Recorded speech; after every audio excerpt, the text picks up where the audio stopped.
Hi viewers, welcome back to four trends.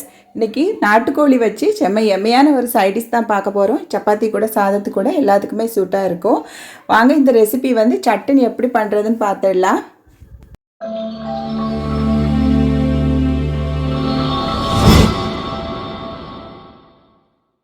ஒரு மண்சட்டி எடுத்துக்கிட்டால் stove on பண்ணிடலாம்.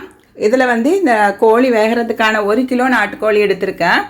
ஒரு 2 கப் அளவுக்கு தண்ணி வச்சிடலாம். இந்த சிக்கன் பீசஸ் முங்குற அளவுக்கு தண்ணி வச்சிடலாம். இது கூட கல்லுப்பு கொஞ்சம் சேர்த்துருக்கேன். கல்லுப்பு சேர்த்துட்டு ஒரு 2 டீஸ்பூன் அளவுக்கு ஜிஞ்சர் கார்லிக் பேஸ்ட்டு சேர்த்துக்கலாம். அப்புறம் காஷ்மீரி மிளகாய் தூள் 1 டீஸ்பூன் சேர்த்துருக்கேன். இது கூடவே பெப்பர் பவுடர் வேணாலும் சேர்த்துக்கலாம். நான் காஷ்மீரி மிளகாய் தூளும் கரம் மசாலா தூள் 1 டீஸ்பூன் சேர்த்து நல்லா மிக்ஸ் பண்ணி கொடுத்துட்டு ஒரு 10 நிமிஷம் ஸ்லோ ஃப்ளேமில் வச்சு வேக வச்சுட்டேன். இப்போ மிக்ஸ் பண்ணி கொடுத்துட்டு மீடியம் ஃப்ளேமில் ஒரு 10 நிமிஷம் வேக வச்சுட்டேன்.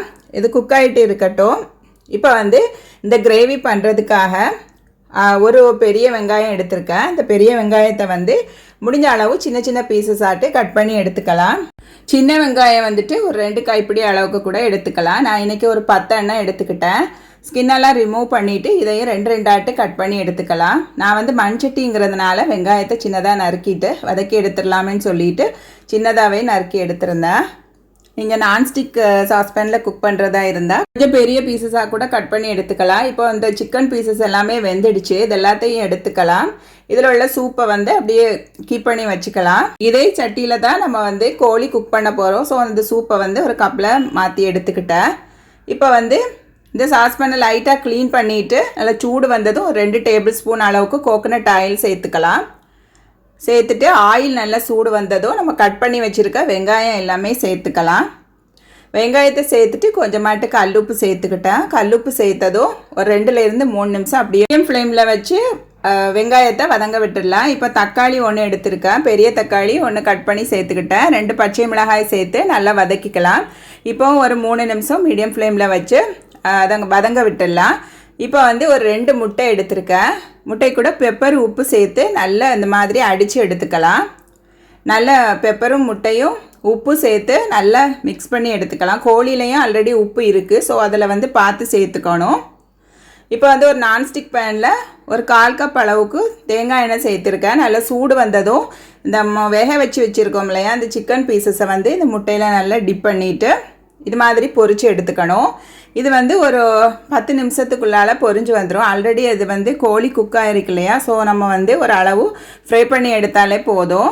இப்போ வெங்காயம் தக்காளி எல்லாம் வதங்கியதும் 1 டீஸ்பூன் காஷ்மீரி மிளகாய் தூள், 1 teaspoon ordinary chilli powder, 1 teaspoon pepper powder, அப்புறம் ஃபெனல் பவுடர் வந்து பெருஞ்சீரகத்தூள் 1 டீஸ்பூன், தனியா பவுடர் 1 டீஸ்பூன் சேர்த்து நல்லா மிக்ஸ் பண்ணி விட்டுட்டு தனியா லீஃப் கொஞ்சம் இருந்துச்சு அதையும் சேர்த்துக்கிட்டேன். நம்ம எடுத்து வச்சுருந்தோம் இல்லையா சிக்கன் ஸ்டாக், அதையும் சேர்த்து நல்லா மிக்ஸ் பண்ணி விட்டுடலாம். லோ ஃப்ளேமில் வச்சு ஒரு 3 நிமிஷத்தில் இது வந்து மசாலா ஸ்மெல்லாம் போகணும். இப்போ வந்து நான் ஒரு 1/2 கப் தண்ணீர் கூட சேர்த்துக்கிட்டேன்.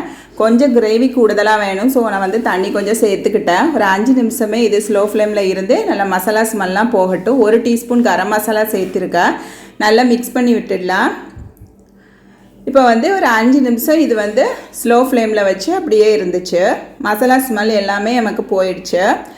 நம்ம ஃப்ரை பண்ணி வச்சுருக்க சிக்கன் பீசஸ் எல்லாத்தையுமே இதில் சேர்த்துடலாம். பாருங்கள் எண்ணெயெல்லாம் படந்து வந்துடுச்சு. இந்த சிக்கன் பீசஸ் சேர்த்துட்டு நல்லா மிக்ஸ் பண்ணி விட்டுட்டு ஒரு 3லேருந்து 4 நிமிஷம் ஸ்லோ ஃப்ளேமில் அப்படியே வச்சு எடுத்துடலாம். ஒரு 5 நிமிஷத்துக்கு பிறகு இது மாதிரி டெலிஷியஸான சிக்கன் கிரேவி தயாராகிடும். இது சப்பாத்தி கூட சாதத்து கூட எல்லாத்துக்குமே நல்லா இருக்கும். புட்டு கூட ஒரு ரசம் வச்சு இதை சைடிஷாக வச்சு சாப்பிட்டா கூட செம்ம எம்மியாகவே இருக்கும். இப்போ ஃபைனலாக ஃப்ரெஷ் கறி லீவ்ஸ் வந்து ஒரு கைப்பிடி சேர்த்துட்டேன். இப்போ அப்படியே மூடி வச்சுட்டு ஸ்டவ் ஆஃப் பண்ணிடலாம். இந்த ரெசிபி உங்களுக்கு ரொம்ப யூஸ்ஃபுல்லாக இருக்கும்னு நினைக்கிறேன். வீடியோக்கு ஒரு லைக் போட்டுடுங்க. இது வரைக்கும் நம்ம சேனல் சப்ஸ்கிரைப் பண்ணலைன்னா சப்ஸ்கிரைப் பண்ணிடுங்க. ஃப்ரெண்ட்ஸ் அண்ட் ஃபேமிலி கூட வீடியோ ஷேர் பண்ணுங்க. கமெண்ட் பாக்ஸில் பதிவுகளை மறக்காமல் எழுதுங்க. இன்னும் ஒரு ஹெல்த்தியான வீடியோ உங்களை சந்திக்கும் வரை டேக் கேர், பபாய். ஆரோக்கியமான இயற்கையான உணவுகள் சாப்பிட்டு வயிறையும் உயிரையும் காப்போம். தேங்க்யூ ஃபார் வாட்சிங்.